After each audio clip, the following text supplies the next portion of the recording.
So you're thinking about buying the new DJI Mini 3 drone.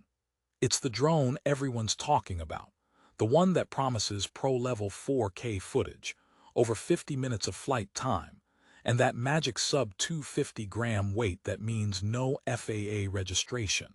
It sounds like the perfect beginner drone, right? But what if I told you that for most people, buying it is a mistake? You see, I've flown every DJI Mini, and while the Mini 3 does some things incredibly well, it has some sneaky problems and expensive catches that no one seems to be talking about. And they could make this affordable drone a surprisingly pricey regret. Stay with me, because I'm about to show you the honest truth, the good, the bad, and the ugly, so you can make the best decision.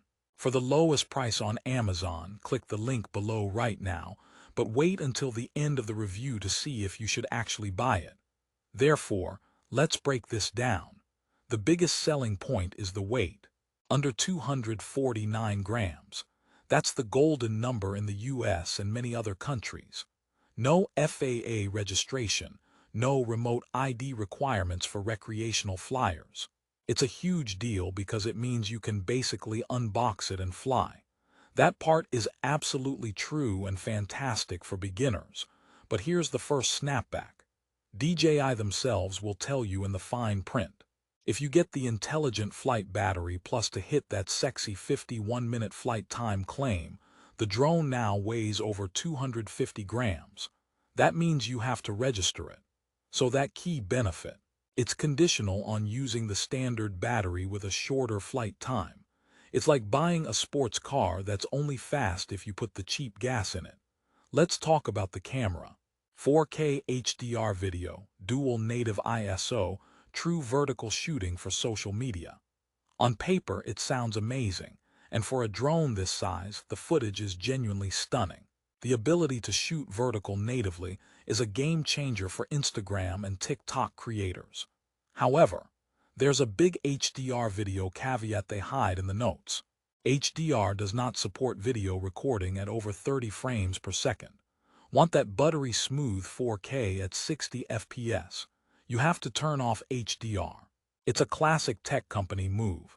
Give you two great features but make them mutually exclusive. The 3-axis gimbal is rock solid.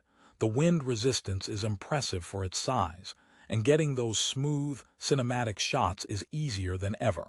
But are you getting the whole picture yet, or are you starting to see the compromises? Therefore, we need to discuss the controller. What comes in the box is the DJI RC-N1. It's basically a phone clip with sticks and buttons. You have to use your own smartphone as the screen. It works, but it's clunky. You drain your phone's battery, you get notifications popping up mid-flight, and it's just not the most elegant solution.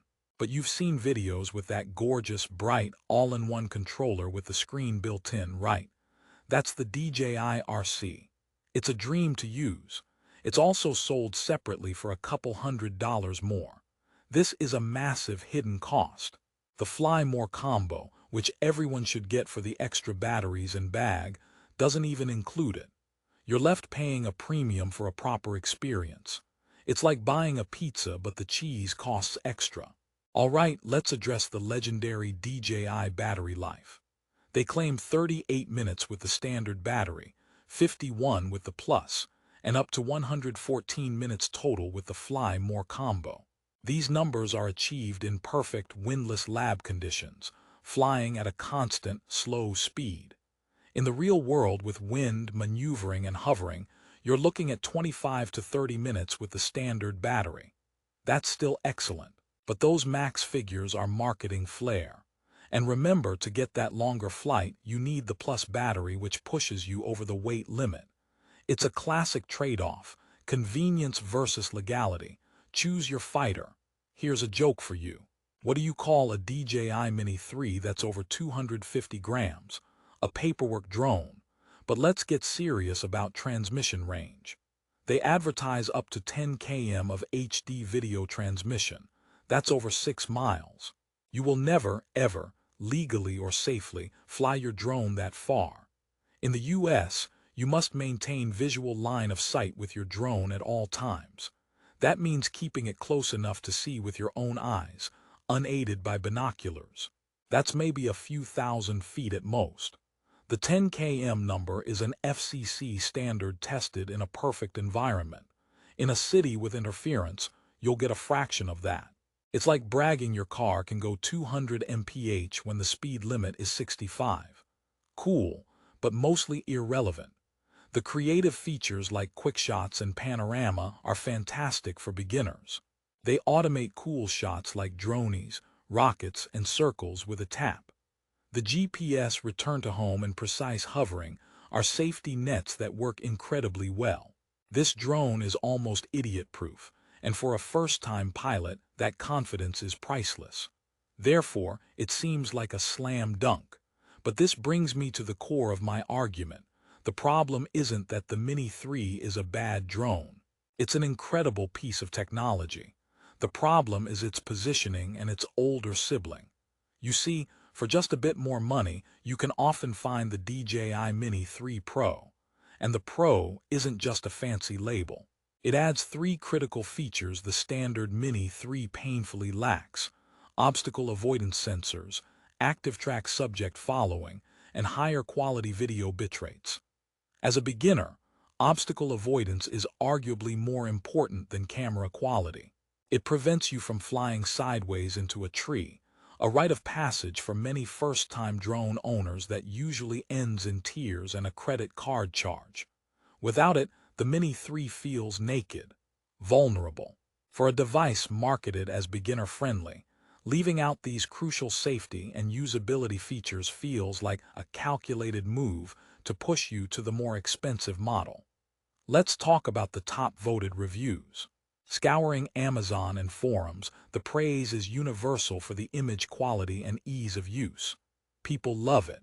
But the critical reviews, the 1-star and 2-star experiences, often highlight 2 things: flyaways or connection issues, which can happen with any drone but are scarier without sensors, and the sheer cost of the ecosystem.